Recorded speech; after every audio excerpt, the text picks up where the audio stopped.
righty. Hello, everyone. My name is Chris Douglas. I'm Senior Warden of Virginia Research Lodge. This is our first live unstated meeting where I have people in the room with me. Y'all want to wave to the camera. And then what I'll probably do then is I'll mute when I'm not speaking. You can turn the mic back on. We are doing a panel discussion. I call this a very special Scottish Rite meeting or episode, because we're here at the Scottish Rite Conference in Richmond, and we're taking time out to have an unstated meeting for the Research Lodge. So that's really cool.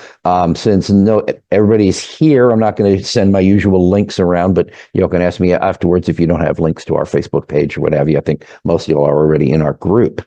But I want to welcome everybody who's here today. And I'm going to ask you to just go around the room real quick and introduce yourselves. Sorry.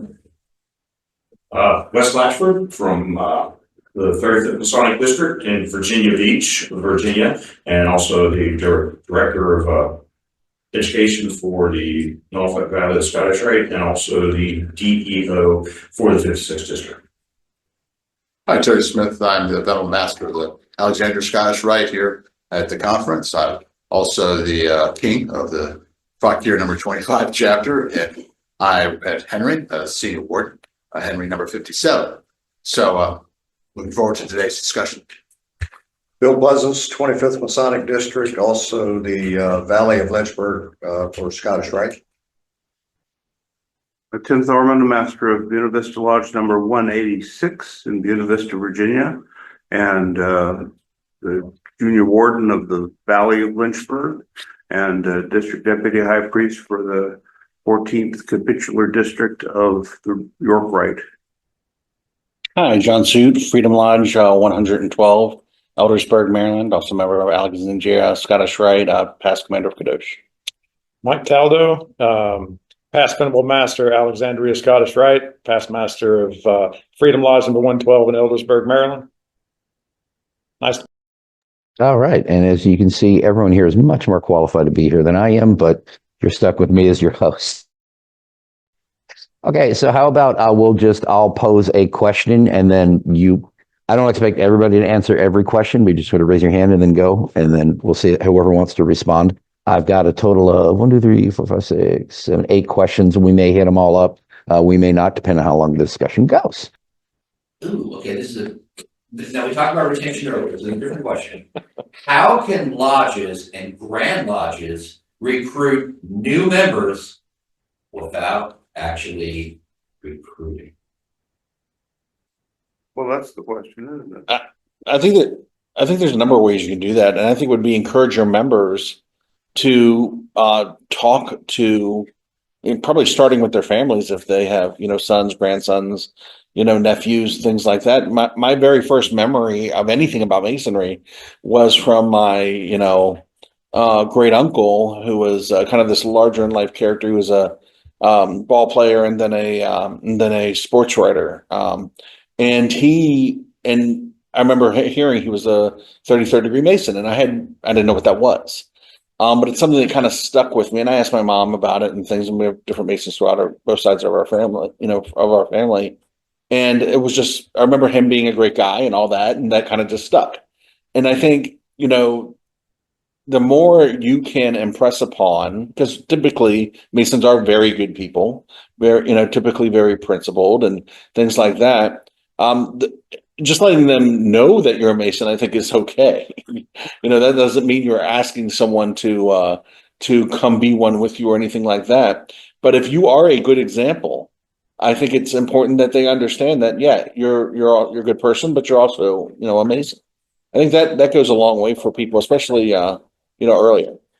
Yeah, and I think one of the other things that we let ourselves get hamstrung by is by not actually understanding what recruiting and solicitation actually it's a very means, good point, right? And it's a very clear line of what it is, and just having a conversation with somebody. Nobody's going to Masonic purgatory, where they're going to have to get prayed out by somebody because they sat and had an honest conversation with someone who may be. And the whole reason we even have that is the idea and the concept, which is, one of our basic tenets, is that it's of our own free will and accord. And so anything that looks like someone may have been pressured into it for whatever reason, again, well, because I have this long lineage of Masons, and so, well, I guess I'll be a Mason too. I mean, if you looked at the definitions from Law Insider, by the way, of what recruiting and solicitation is, that's solicitation through the family, right? But again, there's very little that we have over our 300 plus year history that we could actually term secrets. Right, and I think that's part of what we inherited from a particular generation is this idea that, well, my grandfather, but he never talked about it. He would just sit and wait for you to eventually, hopefully someday, express the interest. But all your grandmother knew was that, every third Thursday he got dressed up and disappeared for, a certain period of time. And a lot of that has carried over too. I mean, I would say I was recruited. Sort of, because one of my best friends at work, we were sitting both, we were both of Irish descent. He was Roman Catholic, I was not. And so we would get together and he would toast his ancestors with a shot of Jameson and I would have a shot of Bushmills. And at one point he just looked at me and said, "Hey, you know what? You're a Freemason already, you just don't know it." That's always good. Yeah, at which point I was like, well, tell me more. Well, let me ask And he you. was my first class honor, right? I want to recognize Michael Schmidt, just joined us. Hello. And the question was, how can lodges and grand lodges recruit new members without actually recruiting? Well, let me ask a question. So a few years ago, the Grand Lodge of Maryland ran on Super Bowl commercials. Remember that? Yeah. You didn't see them? You did see them? Is that recruiting? If you advertise that's what you get. How is it recruiting without being recruiting? It's public awareness. I look at it more like marketing than recruiting, making people aware we're here. Well, that was More information. there was a great debate in Maryland about this. Okay. And so if I wear let me keep going with that. If I wear a T-shirt that has square and compass and it says "Ask one to be one" on it, am I recruiting? Technically, no. You're putting yourself out there and people, well, what's that about? I think it's necessary that we put the body out there. We need to show them our good work. Recruiting specifically pertains to the process of seeking and selecting individuals. Right. To join an organization, group, or team. So like military recruiters, right? There's a reason why they're recruiters and recruiting. Right, solicitation generally refers to the act of requesting or enticing someone to engage in an activity. But again, to me, I think we hamstring ourselves because we ask these questions and get wrapped around what is more nuance than practical application. One way I thought about it is, okay, let's say I did a bunch of flyers for the research lodges. And you're going to Masonic recruiting purgatory. And well, this is I'm recruiting from it. The beauty about the attendant bodies and the research lodges, I can recruit the hell out of you because you're already starting. Yes. But I printed up these flyers I'm giving away this weekend to anyone who doesn't know what a research lodge is, and to make them aware of it, here's what we are, here's what we do, here's contact info, and I will talk to every one of you about it if you're not already a member. So let's say that I put up I make a nice flyer for my lodge, or the Grand Lodge gives me a nice flyer talking about masonry, and I can hand it out to prospective members. If I'm sitting at the mall and somebody comes by and I got my little booth and they start talking to me, or more to the point, at the air show, we set up a booth and Lineated Lodge, and we got a big banner and people are sitting there with flyers, and you walk up, it's like, well, what's this about? And you answer their questions, and after talking a bit, here's a pamphlet with more information, but you talk to them and you explain it's something, if you're interested, it's got to be your decision, but I'm here to answer questions, and you give them a flyer and they walk away. That's marketing. If I'm walking through the crowd at the air show and every single man I see, I stick a pamphlet in his hand, that's recruiting. Because you're not discerning in any way. You're I'm going to disagree. That's how I see it. I'm going to disagree a little bit with this ahead. because I'm running up against this, and I spent my whole life. I run my own businesses. I worked at Wall Street, and I know all about the Wolf of Wall Street and the ABCs, which is always be closing on your sales. So I know a lot about the sales pitch, and I'm saying what you're running up against is one, generational. There was a time when lawyers were like not allowed to advertise. They weren't allowed to ambulance chase. Yeah, Weren't allowed, the doctors were the same way. You were professional. As professional, you were not allowed to do this kind of demeaning sort of asking or begging for work. The idea here is a professionalism. And I'm saying, okay, when I think about masonry, I think about what we need is greater visibility, because with visibility, you build credibility. Yeah. And that's what's missing. When I sit there and say, okay, 100%. we've lost a lot of credibility. I walk around like downtown Minneapolis and I sit there and I go, oh, there's this giant building that's like, I don't know, 7 stories tall. It's the old Masonic downtown lodge. Now it's an office building. But I look around in Philadelphia, I mean, it's a beautiful downtown lodge right there. And they have this great visibility. There was a time when masonry was highly visible. And because of that, we had greater credibility. And that's what I think I'm saying right now is I really urge people to heighten the visibility. Shriners are doing a great job of that for themselves. I think they're doing. Well, 100% on what you say, but I want to disagree with you on one point from a different perspective. Right. If you walk up to some stranger and you hand them a pamphlet, if you walk away, you are not recruiting because you haven't done anything. Now, if you walk up to that stranger, you hand them a pamphlet and you harass him a bit, Right, okay. about Okay. come join this fraternity. Yeah, that's recruiting at that point. So handing the pamphlets out, no big deal. But making it verbal and making the request, that's an issue. I can accept that. Yeah, and I think part of the deeper reason, maybe not for a while now, but the deeper reason was they were supposed to be following a vocation, become a Mason. You know, they were supposed to feel it. They were supposed to knock on the door, and when you recruit, you deny them that. So I think that's Good point. That's really part of it. That doesn't get talked about much anymore, but it used to.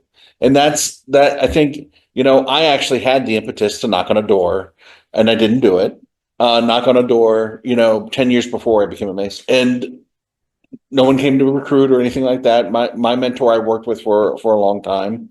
And he wouldn't say anything until I literally uttered the words, "I'm interested in masonry. Would you tell me something about it?"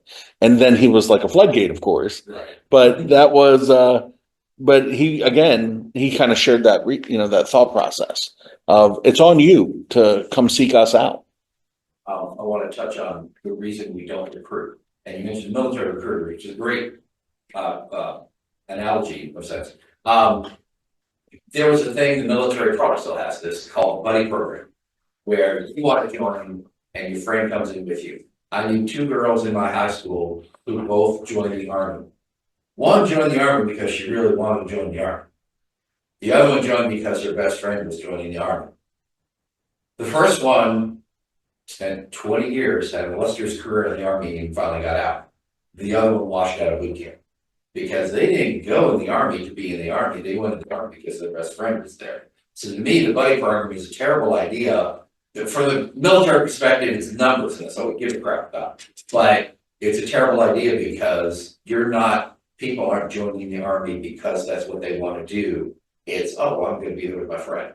And if the only reason, John, that I bring you into masonry is because I want you there, and it's really not what you're into, but you're joining because I'm your best friend, you think I'm real smart, so you're going to join because I'm cool, you're going to be in there with me.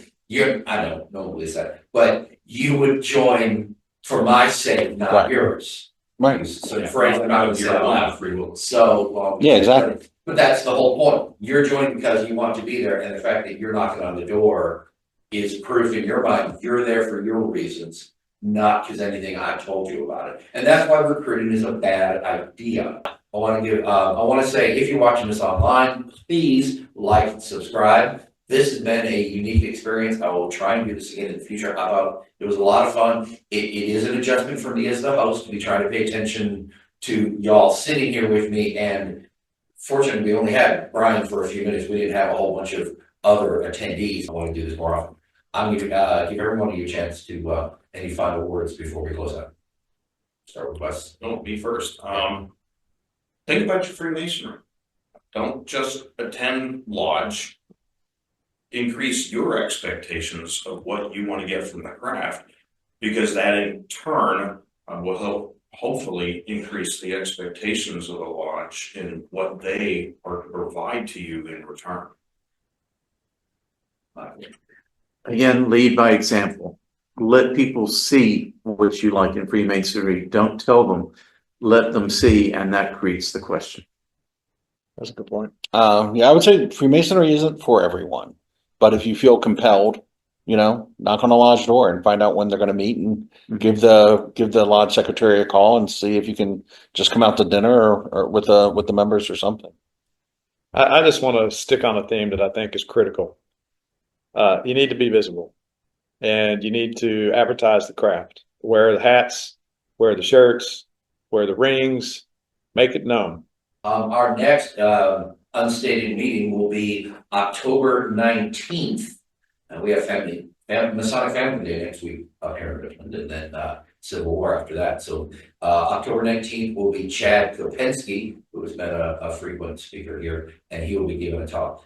And I'm looking forward to that. So I thank all of my panelists for being here today. This was great. I think we talked about a lot of good stuff. I'm looking forward to putting this out on the web, and hopefully we'll get a lot of people to get this out there and people watching, encourage discussion. But Great. thank you all for coming. Thank you. Thank you.